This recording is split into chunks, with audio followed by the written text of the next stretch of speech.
So,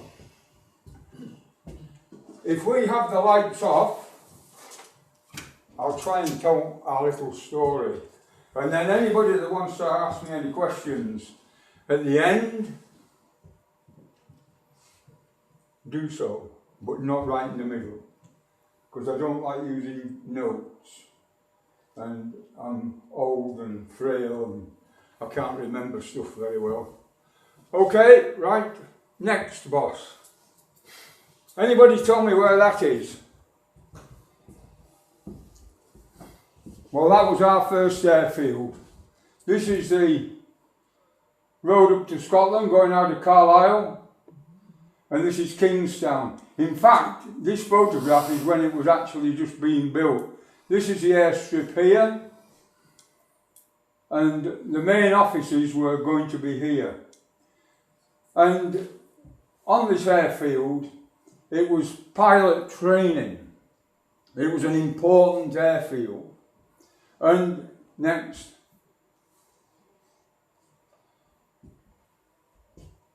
The thing is that at Kingstown, we had the Polish lads that had escaped from the problems that they were having and got over here. But of course, they were used to flying Polish aircraft. They weren't used to flying our aircraft. And so they had to start learning new things, learning the language even. The guys could fly, certainly, once they got the thing up in the air. But the Poles were known for being totally and utterly reckless. And to fly through the centre arch was like, do this, and you're a real Pole type of thing, learning to fly. This is at Carlisle, the big bridge over the river there. And I always wanted a photograph. I thought somebody would have taken one, but never found one at all. So they would have either done that in a Magister or a Tiger Moth. Next, boss. Tiger Moth.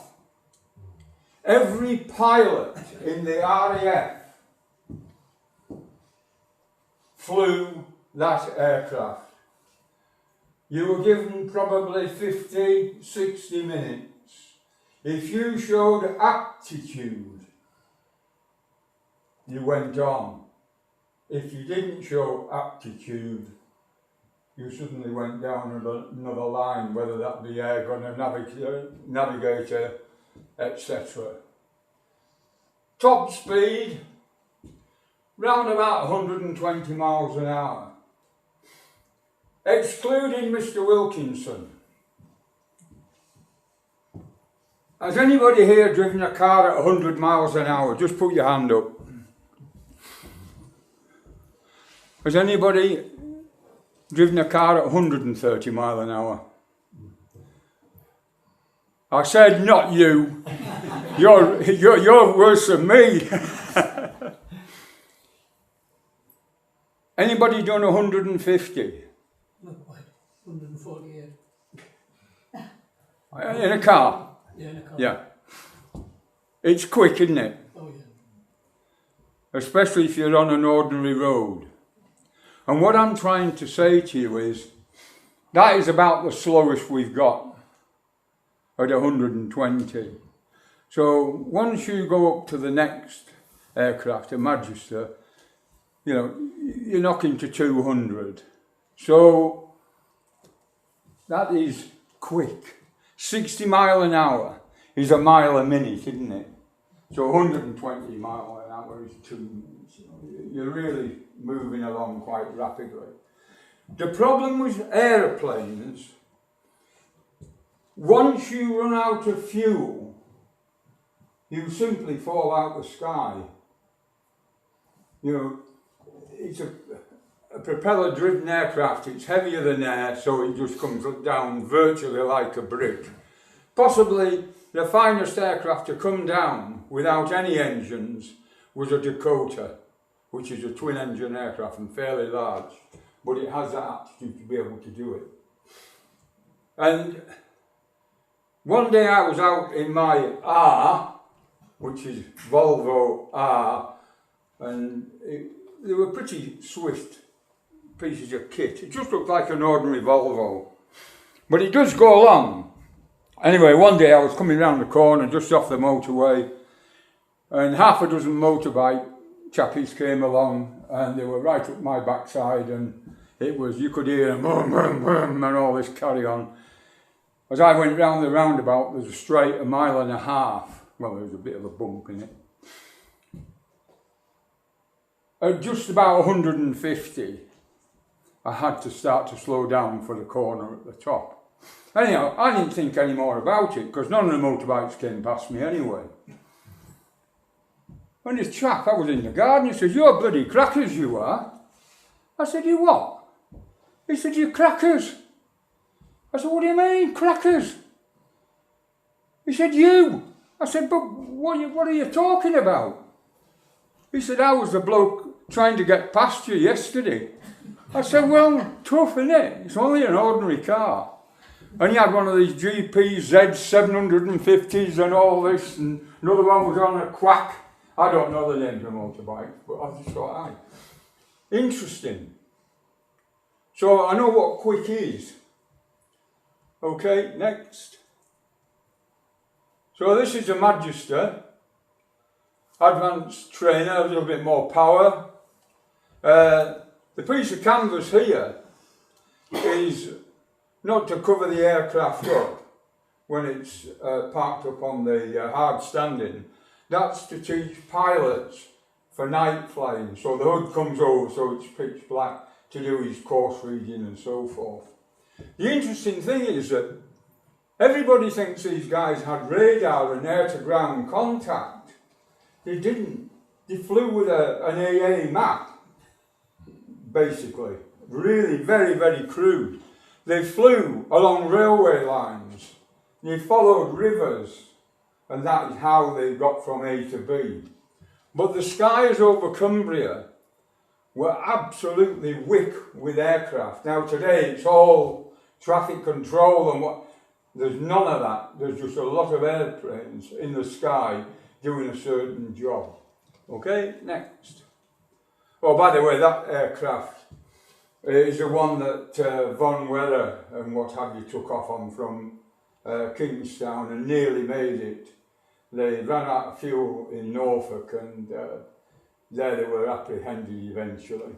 But this bloke here, that's my dad. He was called up and he went to America to train, and this aircraft, a little bit more powerful than some of the ones that we were using. It'll fly around about 250, 260. It was designed as ground attack aircraft. All metal, retractable wheels, and that was a nightmare for the RAF. Because if you've been in a Tiger Moth, the wheels don't retract. So as soon as you get advanced, you're thinking about the flying, but when you come into land and you forget, it's an accident literally waiting to happen. Okay, next. Possibly the most used training aircraft for radio operators and navigators, the Avro Anson, operated from virtually every airfield in Cumbria. Very, very resilient, used for bombing, practice bombing, air gunnery, and a tough little thing. You know, it was a very, very sound aircraft. And of course, as I've already mentioned, one was sent out of Sylhet to attack the U-boat. That isn't it there, by the way, if anybody's thinking, you know what I mean? Oh, right, it is. That's actually, it's just before he attacked it. Okay, next. But if you're all Cumbrians sat in this room, not only was the weather appalling for half the time, there's mountains, there's lumps in the way. And as soon as you descend below 3,300 feet, you are in trouble. As soon as a cloud appears, it just becomes an absolute nightmare. There is no radar. All they've got is an altimeter which could be out by 20, 30 feet either way. And all the time you're thinking where you are, you're travelling at 100, 150 mile an hour. And that's the problem. That's why I said to you, think about if you've driven quick anywhere, imagine putting a bag over your head, and that's what the problem is, you know. So, the death toll in the fells was absolutely horrific. And of course most of the guys, when they hit the fell, there is nothing left. Aircraft are not designed to crash. You know, there's no special structures built into the aircraft. Okay, next. And of course, as soon as you get a whiteout situation like that, you've got white clouds, white snow, the horizon just disappears and you're whizzing along. So you're getting sort of a picture of what is happening, and it must have been absolutely frightening. Next. So, if you survive all your overland flying, your next thing is the sea. And of course, ours is the Irish Sea. It's 100 mile wide, and after you've overflown the Isle of Man, an island which wouldn't take you very long, you've got the Atlantic. So, again, this is a dreadful place. If anybody here has ever jumped off a boat, shall we say Morecambe Bay, it isn't like being in the swimming pool. It's okay if you've got a dry suit or a wet suit and you've got the equipment. And there is no air sea rescue. All our powerful air sea rescue launches were down in the Channel area for operational pilots to be picked up. So you've got Barrow Lifeboat, you've got Blackpool Lifeboat approaching you at a rapid rate of knots, i.e. 5, which is like 7.5 miles an hour. And in a rough sea, and they're looking for a head, looking out the water. Well, I've done quite a lot of water skiing off Brighton, and you're towing behind and you come off. You're lost in a wave trough. You can't be seen. It's an absolute nightmare.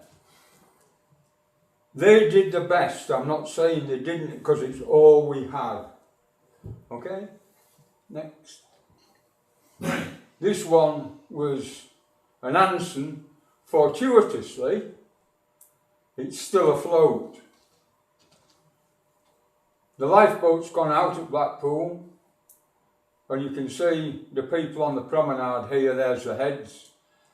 They pulled it up the slipway and saved the aircraft, and all the crew were all right. One occasion, a Lancaster bomber ditched in the North Sea and remained afloat for 2.5 days. Absolutely incredible.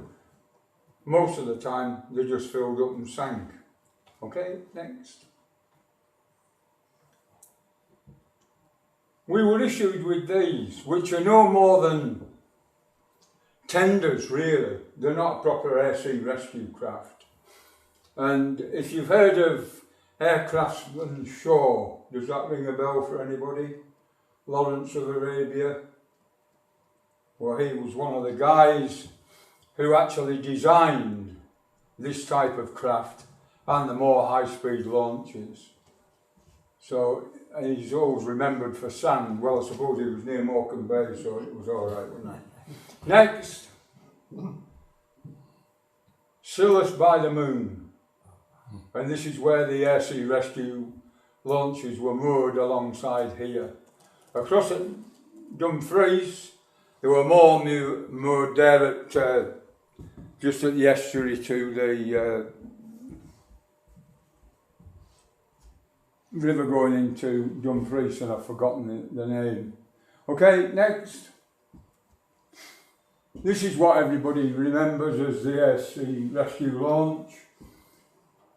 35 knots, round about 45 miles an hour. So, you know, you've got a chance, you know.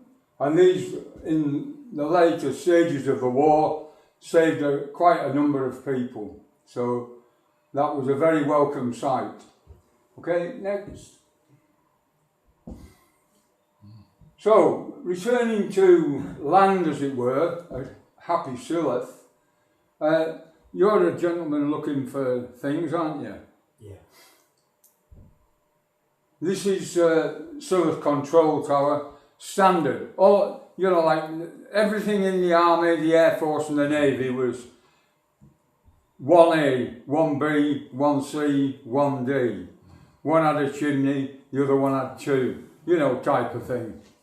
And so you come along and right, number 3, so you get a control tower. And I believe that it's hidden inside another building.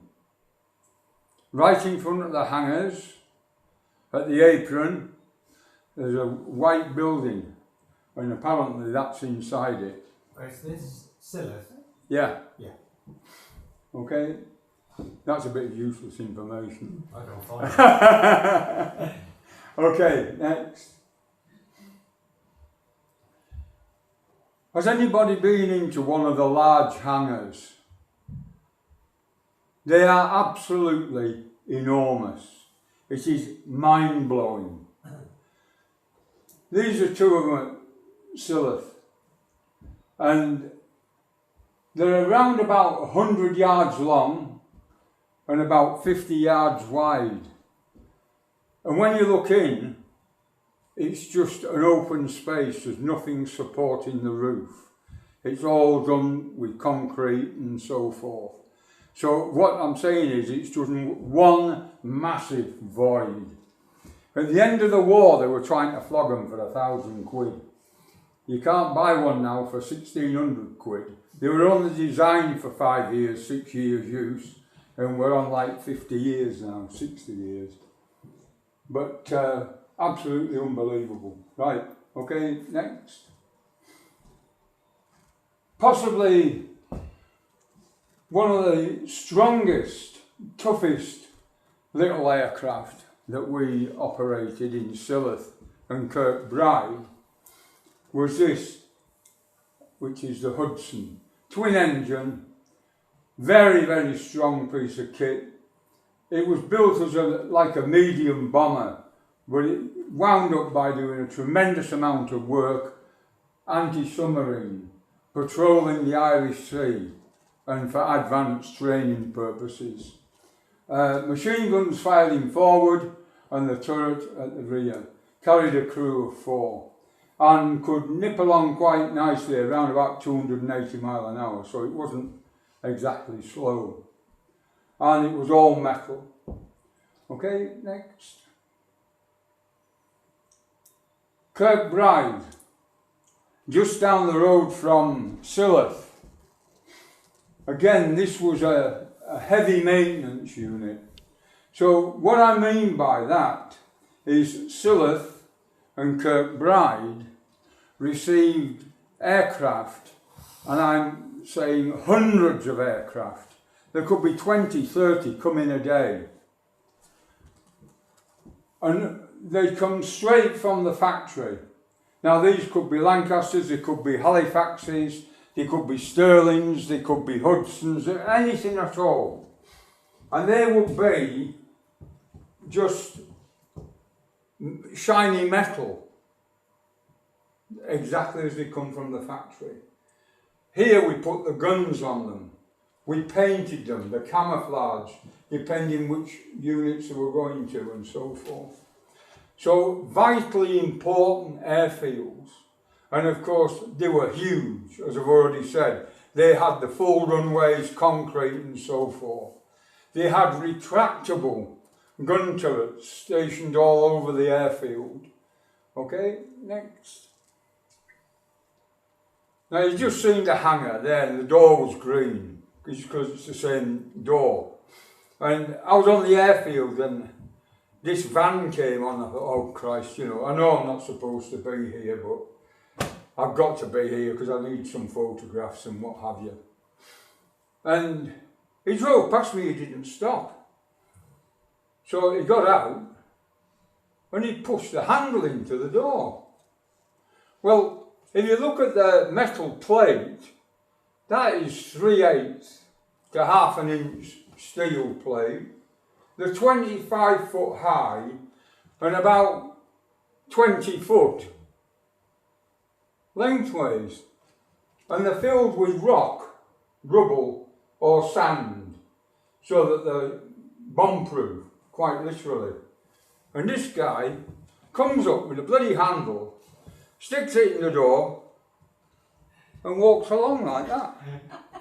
Well, how many tons is this guy moving? So I went up and said, excuse me, can I have a go? And he said, what the hell do you mean, can you have a go? I said, well, can I wind it? And he said, well, what do you want to do that for? I said, well, so I said, I wound it. So I went back like that. And it's absolutely unbelievable. Because how many tons is in that door? You know, I haven't a clue, 20 ton? And you're doing it with one hand. And all it is a bicycle chain going round. Today, it'd be electronic and everything. It'd break. Well, how do we get it open? Well, push it. You know. So simplicity, absolutely unbelievable. Okay, next. Right, I'll stand over here. This was supposed to be, or going to be, the replacement, really, for not the Spitfire, but certainly the Hurricane. This is the Bolton Paul Defiant. Beautiful looking aircraft. Very much like a Spitfire to look at it. But it's got a Merlin engine anyway. So similar power. The problem is, it was very, very heavy and it was sluggish. And where this chap here is sitting, directly behind him, there was a turret with 4 Browning machine guns in it. And that's all it had. It had no forward firing guns at all. So immediately, a big X, it was just a bad mistake. The idea was, it's painted black, so it was a night fighter. And its idea was to send the squadron up. They would fly in amongst the German bombers.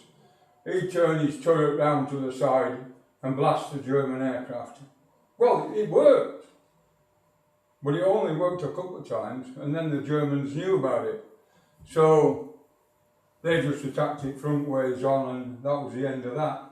You know, so it was relegated to training. The sad thing is that it was heavy, and if you came down a bit too swift and at too steep an angle, you just ploughed straight into the ground. And if you read the casualties at Barrow-in-Furness, where it was operational most of the time, it was a sad, sad thing because the air gunner in the turret couldn't get out. The pilot had a chance, but to get out the turret was nearly impossible. But having said that, the most important thing in this photograph is this: a bicycle. Because if you were a corporal and I said to you, go to the end of the room there, son, and pick up that piece of paper, it's like a 3-mile walk. Airfields are big, believe me. So bikes, push bikes, were extremely important. Okay, next. Now in Cumbria, we had secret airfields. Does anybody know about them? Has anybody heard of them? Well, that line of hedging there is the main road out of Carlisle going to Silloth. Hundreds and hundreds, thousands of vehicles pass it, and I could ask 100 people and then didn't even know it was an airfield. And on here, they were taking in Halifaxes, which is a 4-engined aircraft, exactly the same virtually as a Lancaster. And they were stored here. So they've come into Silloth or Kirkbride, all painted up, and then they've got to be stored somewhere. We can't keep them forever in those places. And next. And the interesting thing is that I've already said our airfields and coastal defences were paramount. So we got, shall we say, clapped out guns from the 14-18 war, but at least it was something. It was better than throwing a stick at them. Okay, next. And I don't know if you've heard about this, but they were top secret in the day. The idea was that you have an important establishment, like an airfield, something like that, and a couple of miles away, you will build this. And what it is, it's a brick blockhouse. And this, as you can see, is rather a large chimney. So the idea was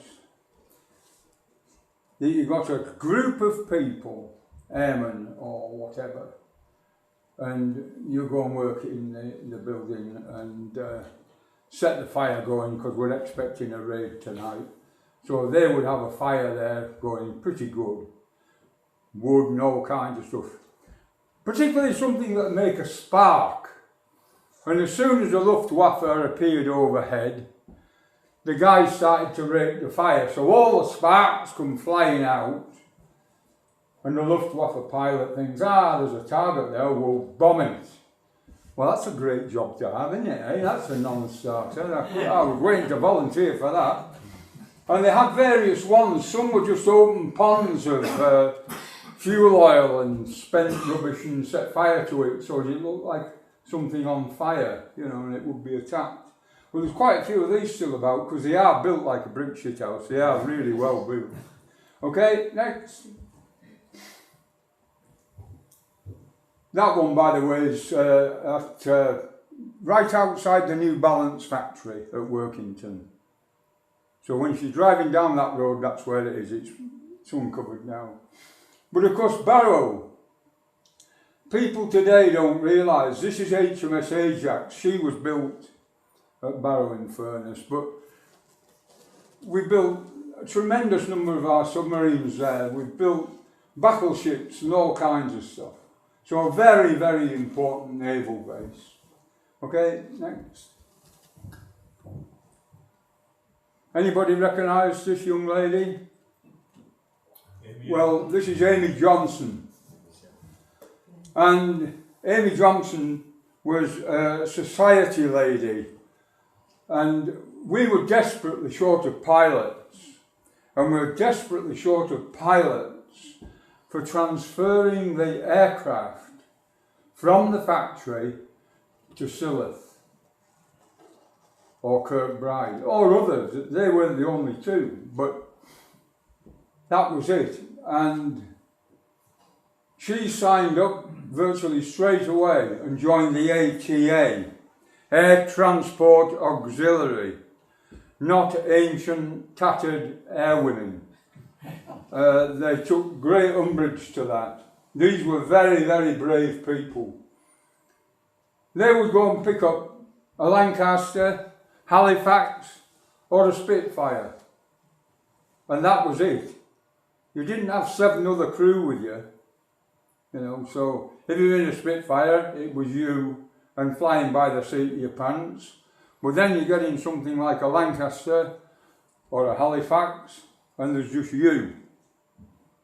I said, well, I haven't flown one of those before. Well, here's your notebook. And that's all it was. To start the engine, do this and so forth. Go down the runway, and once it feels light, just ease it back on the stick and you're on full power, and that's it. Most people can take off. It's landing that's always a problem, you know. But she took off from Dumfries. She's been into Carlisle and all our stations, really, delivering stuff. And she was supposed to be flying to somewhere like Oxford. And she wound up in the Thames Estuary. Now, this was one of the finest lady pilots that we had. And if you just stick your hand out of her, somebody went to rescue her. Don't touch me. And that was as near as they got to pulling her out of the water. But the big mystery is, why was she there? She was 100 miles off course, easily. But why? And it's one of the big mysteries of the last war. Okay, next. And this is the girls who were picked up, and the men, from various airfields, and the old Anson really was the taxi bus to get them back to their units. All right, next. Can anybody remember these? They used to be called the Queen Mary. And this would transport a Spitfire. You know, take the wings off, stick it in there, fuselage in the middle. But when I was a kid, if these were out on the bikes as fast as possible. If you could get behind that, that'd drag you along at a hell of a speed. I mean, that was the whole thing. It was just like terrific fun, you know. The fact is that it dragged you along that fast, you forgot where you were when you decided to turn off. But there aren't many of those knocking about now, so that's a Queen Mary. And it's not a boat. All right, next. I don't know why I put this in, because you can't see it. You see, airfields are very, very complicated. And the little bit in the middle is, shall we say, 2,000 yards. These were the runways, north, south, east and west. The shortest runway was always the one that didn't get a great deal of prevailing wind. You know. But 2,200 yards was the longest that we had. Many were 2,000 and then 1,760. So the main hangars were here, as you can see, the black dots. And there were upwards of 2,500 personnel here. War is 7 days a week. People think it stopped at Friday. You know, the RAF don't fly on a Saturday and Sunday. You know, so we've had it if Russia starts doing anything. I mean, they'll all be up bloody Morecambe on the beach. But at this particular time, it was 24 hours a day, 7 days a week. And generally speaking, security was pretty tight. You know, you couldn't just wander about like you can today. So that was, this is nearly had its day. Top left-hand corner, that was the WAF base. Now that was the most important, fellas, right? You got it, have you? And then the other place down here somewhere is the pub. And once you got that, you were all right. But this is Crosby Airfield, and it was the nearest thing that we had to an operational station, because here it flew Hurricanes, and that's all they had. You were coming here to learn before you went onto the operational unit. You were already a pilot, you got your wings, you'd done all that. This was like the finishing school. Because now you've developed from a Tiger Moth 120 mile an hour, and now you're sitting your backside at 350 mile an hour. So that is seriously quick. And At that speed, things happen very, very rapidly indeed. So, that's it. Next. That's a Hurricane. There is the old argument, which is better, the Spitfire or the Hurricane. Some guys who flew Hurricanes in total active service, because it could outturn inside a circle of a 109, Spitfire could go faster, it got like a few miles an hour, and when they both got high octane fuel, they were both very, very, very good aircraft. But you would be amazed how small the cockpit is in compared with the aircraft. You know, you think, that is wide. I couldn't get in it. I was defeated. Very, very small indeed. But what we did have, we had a lot of, shall we say, fighter races come to Carlisle to give the lads a pep talk on real flight, battle flying, you know, forget this, out the window, you know, do it, don't think about it. And some of them were aces, and again, it's all in the book, stuff like this. And quite a few of them, after they'd been here a fortnight, just said, get me back to the squadron, this is bloody killing me. You know, the people learning to fly, they've forgotten that they were the same initially, but now they were, shall we say, qualified pilots. Okay, next. And of course, there were numerous accidents. And again, they're all listed in the book. Some of them were crazy, like ran out of fuel, so that's not really badly damaged, he just ripped the wing off and that's it. So he probably survived, because they were tough aircraft. Okay, next. War is expensive. It really is. So, basically in every town and large village, they had movements to collect cash. They've even charged a threepence for the programme. My first pint of beer was 11.5D, which is like 5p. I can remember petrol at 3 and 6 a gallon, you know. And here we've got £8,000 for a Beaufighter. Well, I mean, that is a good aeroplane. That was a killer. That was absolutely brilliant. Lots of 4 cannons at the front and 8 machine guns. 400 miles an hour. You know, got that on your tail and you're going to get hurt. But the thing is, if you paid or contributed, you could get the name of your town or village on the nose of the aircraft. And here in Cumbria, we were just as good as anybody else. We got Lancasters, we got Spitfires, we got these. So, you know, it was something for the war effort. Okay, next. Well, this is my favourite photograph. When I was that age, I had a bloody hat like that. Fancy, would they wear that today? But your grandma had knitted it, so you were going to wear it, whether you liked it or not. A stupid peak on the top, you know, because you couldn't knit the flaming thing round.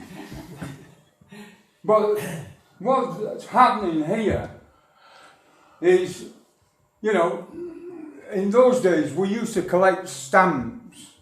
So here you bought a stamp and stuck it on the bomb. And when the bomb was absolutely covered in stamps, you got in touch with the RAF station, particularly Bomber Command, obviously, because it was a bomb. And they would say, yes, oh yes, we know that you've collected all the stamps, and that was X amount of pounds and so forth. Now, where did you want it to be dropped?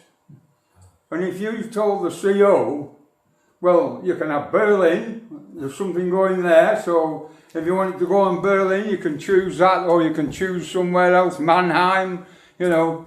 And I thought that was absolutely brilliant, and I've had two. Okay, right, next. I love women.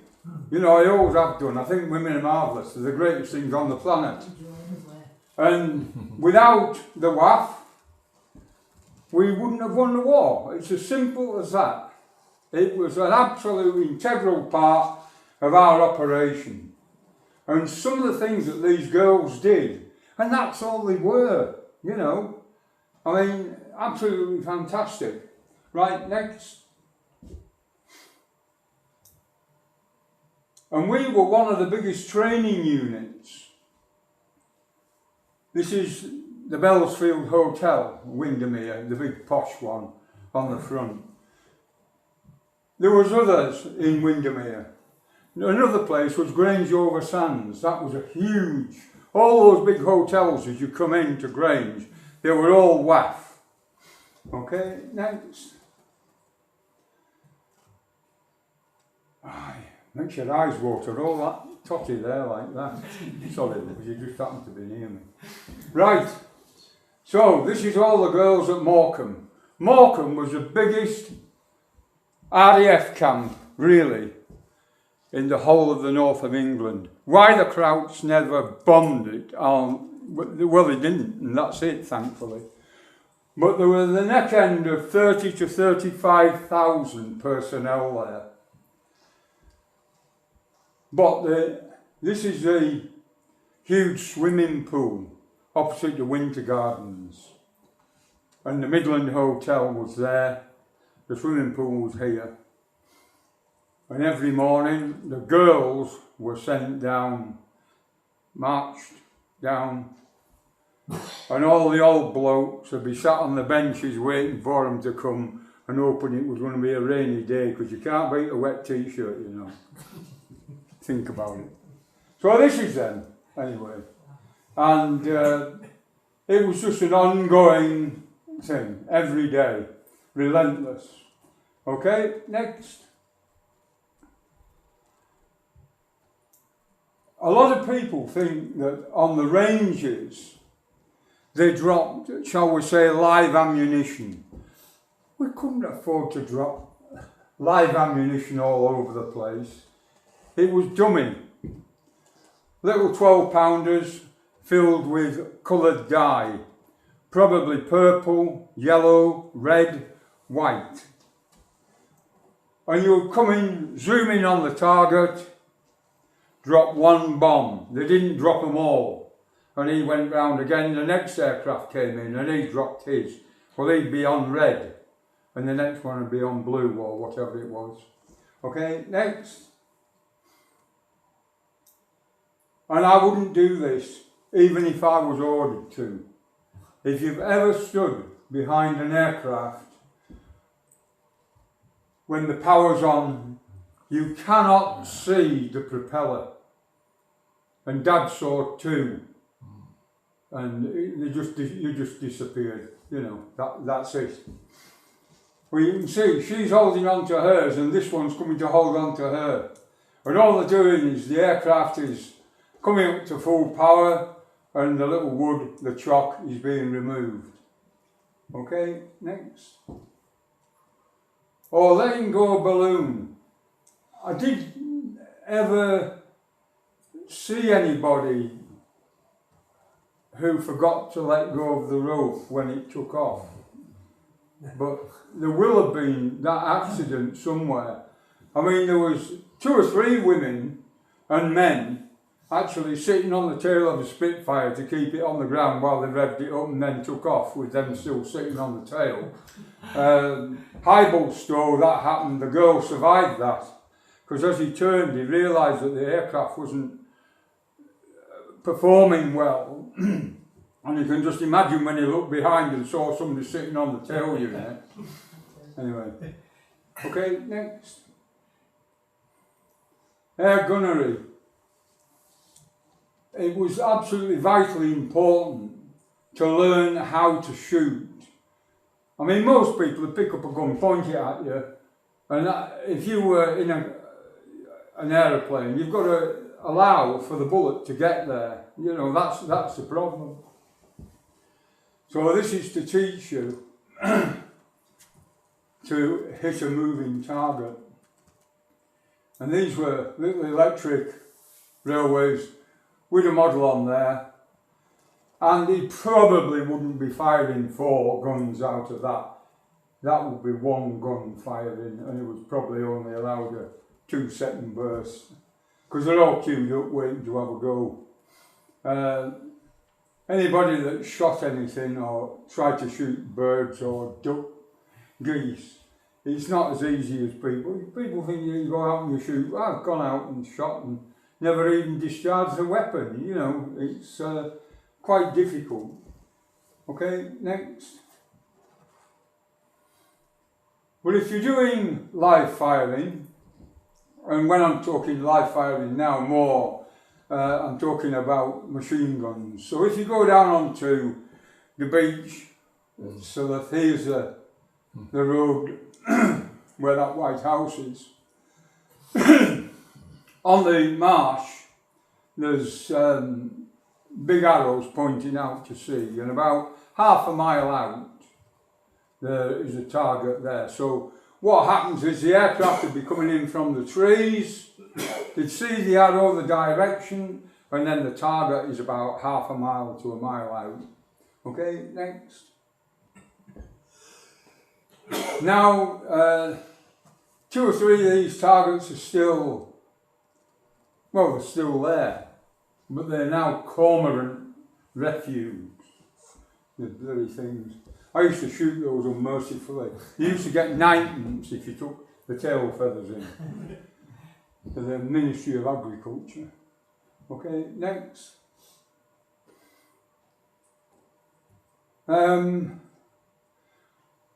This is one of the more imposing targets. It's an absolutely perfect silhouette of a Messerschmitt 109. And so it's about 35 foot across. So it's pretty big.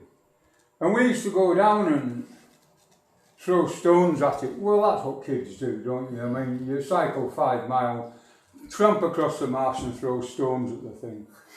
Anyhow, I said to my dad, I said, you know, there must have been blooming awful shots, Dad. There isn't a hole in that target, not one.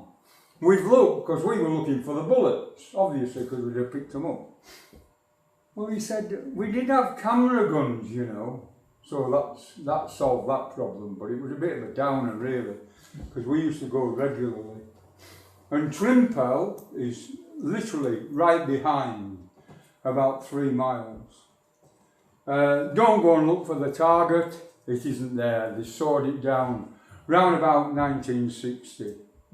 But I know where it is and I'm not allowed to tell you. But from that target it isn't far from it, but it's well hidden. Okay, next. What does that look like? Anybody? Any ideas? Submarines. Yeah, exactly.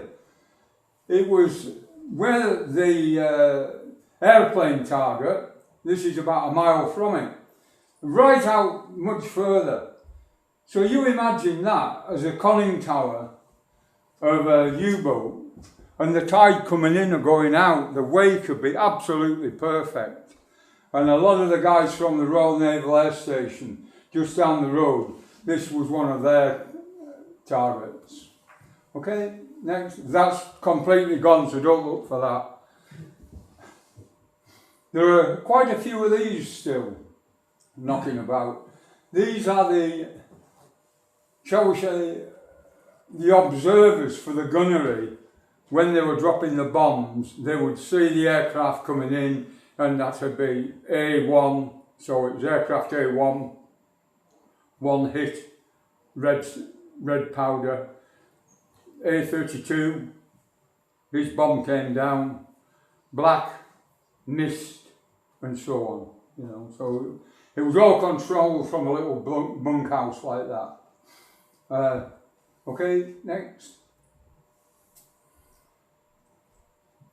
When people see or hear about air-to-air gunnery, the thing you've got to understand is that if you're firing live ammunition, you know, you're talking about something that will kill you. So they painted the aircraft black and yellow, so the attacking aircraft could see it, definitely. So the idea is that it releases a drogue, which is this thing here, and it comes out on a mile-long cable. And then the aircraft attacking comes in this way, and fires that way. Under no circumstances, for the love of Harry, like most people think, came up behind like this and fired. Well, it's going to, I mean, aircraft is directly in line, you know. And on the occasions that this happened, the pilot or the observer in there, who saw the aircraft when it had landed, went over and gave the man a fat lip rather than report him, and he would have got a telling off now. Bad idea to do that, you know. So a punch in the face sort of helped. But yeah, next, thank you. Now I'll try and get this correct. This is a Blackburn Botha. It was an absolutely superb aircraft to look at, to fly and everything else. You may as well have been in a brick. Anybody here from Hull? Good, that's where it was built. It was quite a powerful aircraft and it has nice lines and what have you. But the problems that it had, it was very, very heavy, underpowered. And more importantly, as one pilot and a senior officer walked towards it, it was something like, oh, Botha. Now, bloody dreadful to get into, really difficult. And the officer turned around and said, yeah, they should have made it impossible. Think about it. And so a lot of chaps never got out of this aircraft when it was in trouble. Okay, next.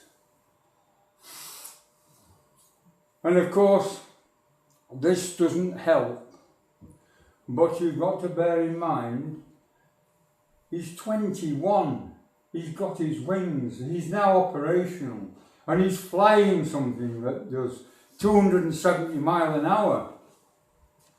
Well, I would have been hated to be stood anywhere in line there, because that is low, seriously low, and strictly against all regulations. The Air Ministry wasn't bothered about the flaming aircraft. We got aircraft, what we haven't got are crew. And that's where the hammer would come down. Okay, next. Anybody here does a lot of mountaineering or anything? No? Fell walking? No? Well, because of our situation here, i.e. the Lake District, we have a lot of mountains, and of course the mountains mean that aircraft can fly into them like unbelievably badly, really, really badly. And all we had were policemen, because there was no mountain rescue. And of course the policemen didn't really know very much about the fells. They were bobbies. So this guy, who was at RAF Millen, decided to put together a team of guys if there was an aircraft down, they would go and look for it. Well, that was a brilliant idea. So, did the mountain rescue start in Millen, or did it start in Llanelli, Wales? Today, I was having a cup of tea in a cafe and the guy said, oh, I was in the RAF in the mountain rescue team in Wales. So I said, oh, the second best, eh? And he didn't think that that was funny at all. And I said, well, I think it was our boys. And I still think it is. I think it was 1942 when he first put his men on. And the CEO of Millen said, what a brilliant idea, carry on and form a team. You know, so there was always somebody there on the Wasdale side who could get to guys and accidents. Okay, next. A lot of people do forget that Windermere was our 18th base. And here we built Sunderland's. And this contained the biggest shed ever built. You know, there might be something bigger now, but during the war, it was just, well, she was about the biggest aircraft and she could fit in complete. And they built 30, I think it was 35 Sunderlands there. And they all went to Stranraer, because that was the nearest good water space where 4 Squadron operated. And then they went literally all over the world. Tremendously strong aircraft, could remain airborne for 12 hours. You know, now that is a long time up in the air. I mean, on Concorde, you've gone there and back, you know. Were tremendous in the Battle of the Atlantic and helping to destroy many U-boat packs and so forth. And as I've already said, they Saunders Row were the builders. But that's a story in itself. Okay, next. This aircraft here is one of my favourites. She's a big aircraft, she's a Sterling bomber, and this was our first proper 4-engined aircraft to deliver a payload into Germany. That's before the Halifax and before the Lancaster. As soon as the Halifax and Lancaster appeared, these more or less went into redundancy. There was nothing wrong with the aircraft at all. But the sad thing is, virtually on its maiden flight, she took off from Norfolk to fly to the Isle of Man, fly around the Isle of Man and return to base. That's all she had to do. It was more or less like a final air test. But because it was top secret, the guy on the Ack battery in the Isle of Man decided it's an unidentified aircraft, we'll shoot it down. So instead of checking with anybody, he put a shell through the aircraft. Well, unfortunately, it went right through the main petrol tank, so she's losing fuel. And they're arguing as to, well, not arguing, but can we get back or should we land? Really, what he should have done was to land at Silloth or Kirkbride, because that runway would have accepted it, no problem. Anyhow, he didn't, so he crashed at Barben, just by Kirby Lonsdale. But they all walked away from it because she's such a big, strong aircraft. Okay, next. This one is all that, well, it's not all that remains of a Stirling, but it happened during the war. That's Cow Green Reservoir, and this is Mickle Fell. And if you want to see some aircraft bits, they didn't clear this one away very much. There's a lot of stuff there, but it is scattered. But this is the problem, when you go to air crash sites, the ground is hard. It's the same as water. Water's just like concrete. The aircraft just disintegrates. You can see, just looking at bits like that, it's just concertina. That's it. Okay, next.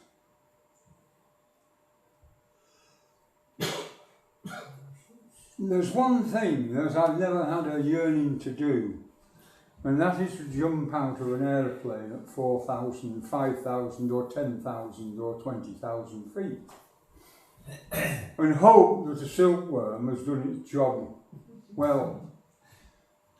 But of course the parachute packers were the WAF ladies and what have you, and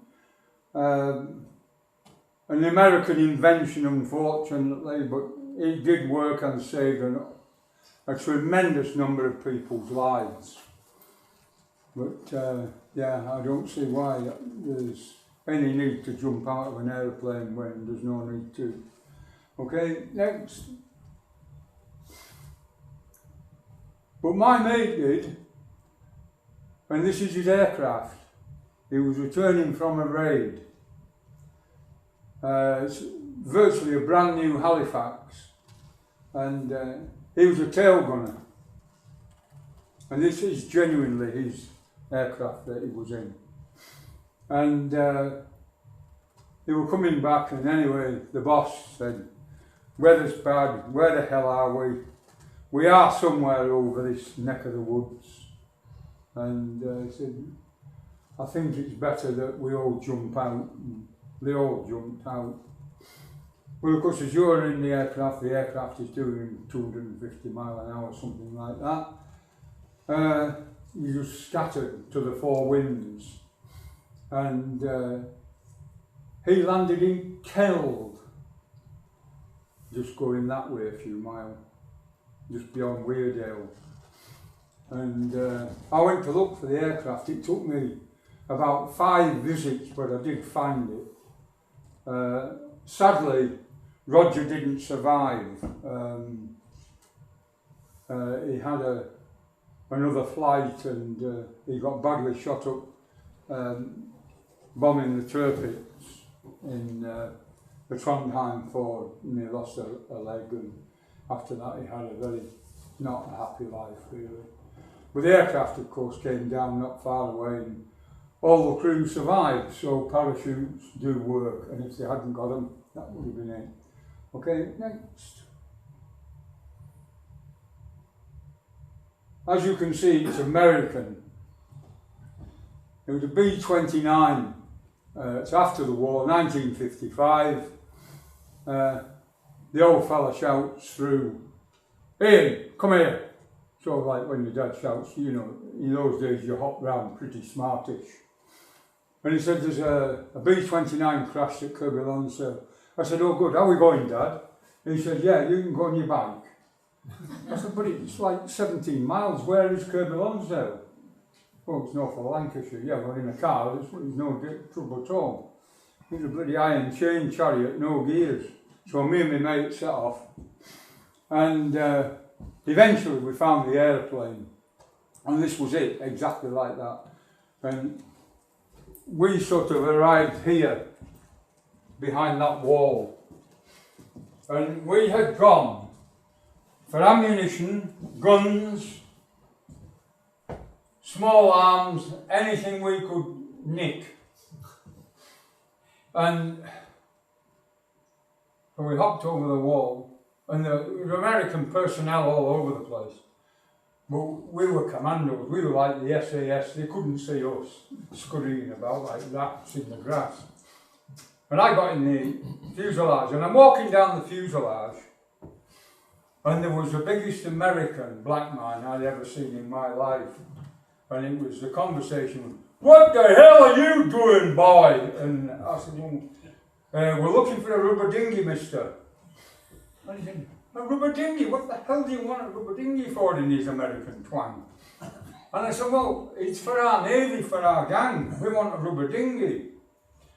And he said, "Well, there isn't a rubber dinghy." I said, "What about the guns in the tail?" "No, all the ammunition's gone and we've removed the guns." He said, "Look," he said, "if the boss sees you, you're in for real trouble, and so am I. Back over the wall, and I'm bringing you some stuff. So we're sat behind the wall having a Tizer and a boiled egg and what have you. This stuff comes over the wall, just a bundle of bits and pieces. There's yellow this and there's bits of this and bits. Thermal gloves for if you're immersed in water in Iceland and what have you. And some dye packs. They look like bars of soap in a little rubber pouch. And he said, now, be off. Don't come back over the wall because we're going to set fire to the fuel tanks now. And I said, oh, can we watch? He said, yeah, but just wait until they're burning. And we're behind the wall, like, you know, you just like, you could see the eyes looking over, you know. Right, and the siren went off and the American thing, and then threw a blazing rag onto the fuel that was all over it. Woof! What an explosion. You could feel the heat blast sort of come through the wall. I went, blooming heck, and we're looking over the wall. Now it's just flames and smoke everywhere. So I said, oh, well, we better go. Oh, Christ. It's nearly 7 o'clock. Well, in the Tyler household, dinner was 6:30. I mean, that was it. I said, we'll never get back, Hugh. And so we set off. Anyhow, 9 o'clock, I went through the door. And where do you, I won't use his exact expression, but it was pretty powerful, I can assure you. There was no messing about. Beg! I'll deal with you in the morning. Do you know about how you've upset your mother? We nearly had to go and phone the police. And he's going on and on. I thought, oh Christ, no. Anyway, next morning, typical father. Did you find the aeroplane? What did you get? And let me have a look. And oh right, yeah, I remember those. And later on in the day, I seen my mate and I said, I told you should have come to the aeroplane and you'd have got some stuff. So he said, well, what did you get? I said, oh, I've got some of these. And it was a dye pack, you see. So I said, I'll swap you this dye pack for something, a book or I don't know. Anyway. About tea time, I thought the house door was coming in, you know, it was like a Gestapo raid. And there was Mrs. Threlfall there. Is your ear in? He said, yes, Mr. Young, right. I'll get it. What's the problem? You what? Eh? No, it can't have been my boy. My mate really had put the dye pack in the bath. The bath was now lime green and she couldn't get rid of it at all. She said, I'm going to have a new bath, Roy. That's to my dad. Next thing, opens the newspaper. Reservoir at Kirby Lonsdale. He's now orange legend. Somebody's thrown a dye pack in the... I said, look, Dad, it wasn't us. You know, to lie was lethal. You never lied. Just tell the truth and get a good hammering while the going's good. But that was absolutely unbelievable. And there was more, but anyway, next. Accidents at sea with air-to-ground firing. This tub was going out of one of the West Coast ports, and a Grumman Avenger, which was an air attack aircraft to ground, launched a whole hail of small arms fire and a bomb, and the bomb hit the middle bridge there and sank the ship. That was absolutely brilliant, that. But they couldn't do anything because the guys flew into it as well, so that was the end of that. So that was a sad day. Loss of aircraft and loss of 4 crew. Okay, but you know, this is what they would do. They're practicing, you know, oh, we'll have him. That's it, okay, next. Vickers Wellington designed with a geodetic, is that correct? Geodetic construction, the crisscross. Oh, nobody's complaining, so it's about right anyway. Top secret aircraft, this. Next. Not so top secret. This is Peel Island at Barrow, and that little ship there was the auxiliary lifeboat, and the guy in command of that vessel towed this for 4 miles from the Kent Estuary all the way around to Peel, and then they dismantled it there on shore. Yeah, there's been, because that was brand new radar equipment, the very latest. Okay, next. And all the guys got off that. I love this photograph. I never met the man, but if you ever wanted to know where Hitler was,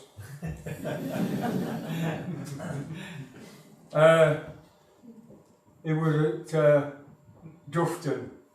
I mean, you would think, wouldn't you, wartime, this is the guy that we're fighting. I'd have shaved the flaming tash off or grown a handlebar one. But this guy had 2 Fordson tractors. He knew every inch of the Pennines. He rescued aircrew, he rescued aeroplanes. It was just absolutely brilliant. Not a care in the world, apart from having a tash. I had a tash, a black tash once, but it's gone white now with the hair. Okay, next. This is him with his thing. This is right on the summit of Crossfell. They cut the air gunnery unit out because it weighed nearly 10 hundredweight, something like that. So they just dragged it out. And they got quite a few off the summit of Crossfell, because it's, if you know Crossfell, it is a huge flat, really flat area. So these guys were lucky. And again, in the book, there's quite a few stories how people survived up there for quite some considerable time. Okay, next. About half a mile from where the Anson crashed there was our first Spitfire accident, who'd taken off from North Yorkshire. 3 in the flight. He got separated. Well, you can see the top of the hill. You know, another 30 feet and he'd have got back home. And with modern equipment, i.e. decent altimeter, he would have missed that, but unfortunately, he was one of the first casualties in Cumbria for the RAF. Okay, next. And this is quite a strange thing, really. Directly outside all airfields. I mean, most people didn't know where the loved ones were, or so there wasn't a telephone readily at hand. Like, I'll bet everybody here has got a mobile phone in the pocket, you know, and can phone Australia just as though it's round the corner. Whereas we had to put 2D in, press a button, then when you went, hello, you press button B and what have you. So contact was very, very important indeed. But I had spent, in my 40 years of married life, if I was away on business, I always wrote to the wife back home. And if she knew which hotel I was staying at, I would get a letter. You know, there could be one there when I arrived that night, you know, because the post did actually work then, not like it is now. So a letterbox, you know, is a great contact point. Okay, next. And little things like this are perspex, heart shape, made probably from a windscreen of an aircraft, you know, bit of debris. And these guys would make them and give them to the loved ones and so forth. So it was like always a contact. And somehow we don't seem to have that now in our modern society. It seems to be missing. I don't know. Happening to me. But I don't think so. Okay, next. And probably one of the most important things in my RAF pursuits was I went down to East Kirby and to have a tour around the Lancaster, but it was a private affair. It cost me quite a bit of money, but I was 70 and I thought, right, I've got to do this. I've got to see what it's like. So we went down and it was absolutely brilliant. I spent probably an hour and a half on it with the pilot and talking about anything. Let us sit. I couldn't get in the tail turret. That was an absolute disaster. And I said, "How are we going up through the nose?" And he said, "No." He said, "We'll go through the main plane." So it's just a little door near the tail. Get in. Well, I'm like this, you know. I can't get down like that now. Well, unfortunately, you think, "Oh, I'll walk just along here." You can't. It's a belly out crawl because the wings, look, go right through the aircraft. Here, like that. And I thought, I paid all this money, I'm getting over here. Well, I got over and I got into the cockpit, then I couldn't get into the pilot's seat. I did eventually. I thought, for this amount of money, and I've driven 300 miles to come here. And a day in a hotel, and Mr. Wilkinson knows I'm as tight as anything, so it's got to be done. But they fired up the engines, and that's what I say. If you were stood behind that, you just cannot believe what a wind's like. You know, it's windy now a bit, but that was. There's no dust actually on the runway. The runways are clear. Okay, so if you've ever got time to go to East Kirby, it's absolutely brilliant place. 2 farmers from Blackpool started it all. Okay, next. But